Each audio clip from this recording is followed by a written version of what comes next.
अस्सलामुअलैकुम, welcome back to my new brand another vlog. जी अल्हम्दुलिल्लाह, अल्लाह के फजल करम रहम और बरकत से आपका भाई बिल्कुल ठीक ठाक खैरियत से है और मुझे उम्मीद है कि आप सभी ठीक होंगे, खुशहाल होंगे, आबाद होंगे। तो आज जनाब अल्हम्दुलिल्लाह छठा रोज़ा हो गया है, तो कुछ अयाम रह गए इस रमज़ान के। रमज़ान जो एक मेहमान है, तो अल्लाह का शुक्र है कि अल्लाह ताला ने हमें मौका दिया और तौफीक अता फरमाई कि आज हम छठे रोज़े की सहरी करेंगे। तो अल्हम्दुलिल्लाह अल्लाह का शुक्र है।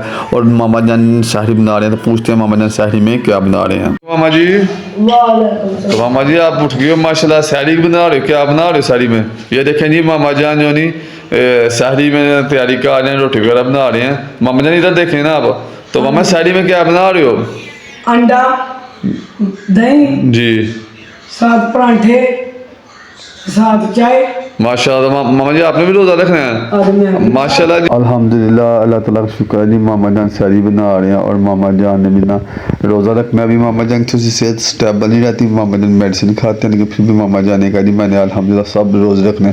जिस घर माँ होती है अल्लाह ताला तो रहमत बरकत फरमाते हैं। तो जनाब हमारी मामा जान है वो माशाल्लाह सहरी की तैयारी कर रहे हैं। तो जो लोग भी सहरी कर रहे हैं वो बताइएगा कि सहरी में क्या क्या कर रहे हैं। तो इंशाल्लाह चले जी हम साथ साथ सहरी करते हैं, साथ साथ आपसे शेयर भी करेंगे अपनी रूटीन्स। तो मैं उतनी देर के लिए ना जनाब कुछ दो नफल अभी टाइम है, कुछ दो नफल वगैरह तहज्जुद के अदा कर लूँ। तो चलें तहज्जुद की नमाज़ अदा करते हैं जी। बिस्मिल्लाह पढ़ के तहज्जुद की नमाज़ के लिए मैं पहले भी अदा कर रहा था तहज्जुद के नवाफिल, तो दो नमाज़ तहज्जुद अदा करता हूँ। जिसने अल्लाह ताला की खास रहमत बरकत हासिल करनी है तो जनाब फजर से कुछ देर पहले तहज्जुद के नवाफिल लाजमी अदा किया करे। सहरी बना ली और मामा जान भी दही वगैरह के साथ साथ चटनी वगैरह के साथ सहरी करने लगे हैं। तो ये दही वगैरह आ गया है, तो दही बहुत खालिश मिलता है हमारे इधर जनाब। ये हमारी सहरी के लिए देखें जी, फ्राई अंडा आ गया, साथ दही आ गया, तो सारी रोटी वगैरह आ गई है। तो मैं अल्हम्दुलिल्लाह मैंने सहरी कर ली और फरहान थोड़ा लेट जाएगा। फरहान भी जो नहीं अब उठ गया, तो माशाल्लाह वो सहरी कर ली और फिर हम दोनों भाई निकलेंगे नमाज अदा करने के लिए मस्जिद में बाजमात। तो सुबह मस्जिद में रमज़ान में एक्स्ट्रा दिनों के अलावा जो नहीं दूसरे दिनों के अलावा एक्स्ट्रा बहुत ज़्यादा लोग आए होते हैं, तो बहुत ज़्यादा जो नहीं रौनक होती है मस्जिद में। मस्जिद में एक अजीब सा समा होता है माशाल्लाह, तो गैदरिंग होती है, बड़ों के साथ साथ बच्चे भी जो नहीं आए होते हैं, तो माशाल्लाह फुल होता है मस्जिद का हाल, मस्जिद का जो नहीं वो सहन वगैरह फुल होता है और लोगों की बहुत ज़्यादा गैदरिंग होती है। और बाजमात नमाज अदा करने वाले जो लोग हैं ना, अल्लाह ताला उनके रिज़्क़ जान माल में इजाफा फरमाते हैं। तो अल्लाह ताला हमें इसी तरह रमज़ान में एक ट्रेनिंग है जो ना, एक माह की ट्रेनिंग है। इस ट्रेनिंग में जो लोग बाकायदगी से इसको अटेंड करते हैं उन्हें फिर पूरा 11 माह की बाकायदगी तैयार हो जाती है। तो अल्लाह ताला हमें इसी तरह बाजमात नमाज अदा करने और उसे मस्जिद को आबाद रखने की तौफीक अता फरमाए। तो फिर इसके बाद एक बाकायदा जो नहीं कुरान पाक की तिलावत होती है और तर्जुमे के साथ पढ़ाया जाता है सुबह फजर में भी और मगरिब में भी। तो मौलाना साहब बहुत अच्छे मौलाना साहब हैं जो कि ये बाकायदा एक सिस्टम को लेके चल रहे हैं माशाल्लाह। क्या क्या बनाया? बिस्मिल्लाहिर्रहमानिर्रहीम।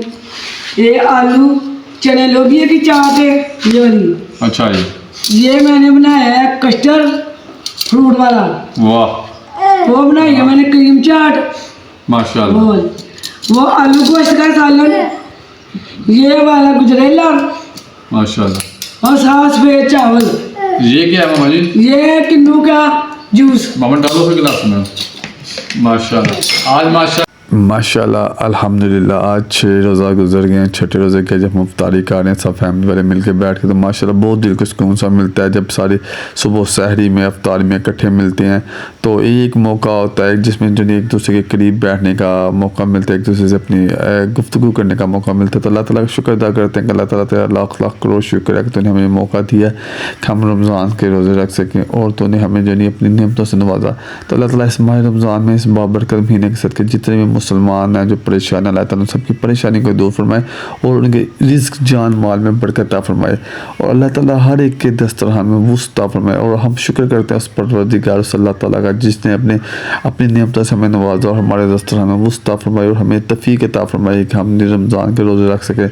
ये रमज़ान के रोज़े रखने एक जो एक तरीका है, एक अल्लाह ताला की एक ट्रेनिंग है जिसमें हम अल्लाह के करीब होते हैं, अल्लाह से हमें गुफ्तगू करने का मौका मिलता है। और ये एक मंथ की जो ट्रेनिंग है इसमें इंशाल्लाह हमारी हम एक रेगुलर हो जाते हैं कि हम उस मालिक से हमारा कनेक्शन हो जाता है, और फिर उसके साथ साथ एक माशाल्लाह बहुत अच्छा महसूस होता है कि हम अपनी फैमिली के भी करीब आ जाते हैं। अल्हम्दुलिल्लाह बस अफ्तारी कर ली, अफ्तारी करने के बाद मैं और फरहान भाई फिर इंशाल्लाह निकलते हैं नमाज मगरिबैन के लिए। इमाम बारगाह में जाते हैं, मस्जिद में नमाज अदा करते हैं। मगरिब और इशा की नमाज अदा करने के बाद फिर मौलाना साहब जो नहीं एक बहुत अच्छा एक सिस्टम है, गैदरिंग है, बच्चे और बड़े सब जो नहीं इनकी गैदरिंग होती है इधर।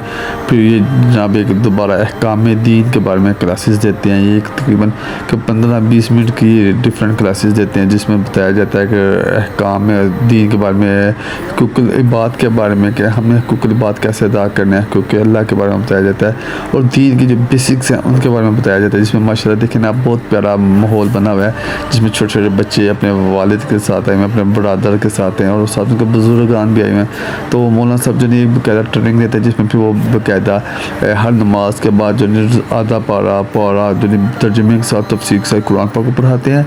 उसके साथ साथ फिर वो बताते हैं अहकामात के बारे में बताते हैं, वाजिबात के बारे में बताते हैं कि हमें अपने इस दुनिया के साथ साथ उस दीन को भी समझना चाहिए जिसका मकसद है, इस दुनिया में हमारा आने का जो मकसद है हमें वो भी उसका पता होना चाहिए, हमें पहचान होनी चाहिए कि हमारा इस दुनिया में आने का मकसद क्या है। मौलाना साहब ने बहुत अच्छी गुफ्तगू की है। उन्होंने बताया कि बचपन ही में ट्रेनिंग दी जाती है बच्चों को अपने अल्लाह से कनेक्शन करवाने का, उसको अपने अल्लाह से रब्ता करवाने का। जैसे हम अपने बच्चों पर फोकस करते हैं कि वो दुनिया की तलीम हासिल करें, इसी तरह हमें अपने बच्चों पर यह भी फोकस करना चाहिए, उनकी जो बुनियादी स्किल्स हैं उस पर कोशिश करना चाहिए। हमें इस चीज़ पे कोशिश करना चाहिए कि अपने बच्चों को बताएं कि दीन कितना ज़रूरी है। ठीक है, दुनियावी इल्म हासिल करना ज़रूरी है, इस चीज़ में कोई डाउट नहीं है, इस पर मैं इस चीज़ पे कम्प्रोमाइज़ नहीं करता, लेकिन उसके साथ साथ जो कुरान पाक की तलीमात है उन पर भी अमल करना चाहिए, उस पर भी गौर व फिक्र करना चाहिए। तो मौलाना साहब माशाल्लाह बहुत मुझे तो दिल को सुकून मिलता है। मैं तो बाकायदगी से इनकी क्लासेस लेता हूँ कि बहुत अच्छा लगता है। फिर ऑनलाइन क्लासेस भी देते हैं अहकामात दीन के बारे में, जिसमें वो सारे कुछ A से Z बताते हैं, बेसिक से लेके जो उसकी पीच लेवल है उस तक बताते हैं। और हमें पता भी होना चाहिए बाहसियत मुसलमान कि हमें जो नहीं हमारा मकसद क्या है इस दुनिया में आने का। और फिर बाद में इज्तिमाई दुआ होती है, जिसमें माशाल्लाह सब मिल के मुल्क पाकिस्तान और जो जितने भी मुसलमान उम्मत लोग परेशान हैं उनकी परेशानी को दूर करने के लिए एक इज्तिमाई दुआ की जाती है, और सब मिल के इसमें आमीन कहते हैं। तो अल्लाह इसके साथ आज का व्लॉग हम वाइंड अप करते हैं। अल्लाह ने के बाद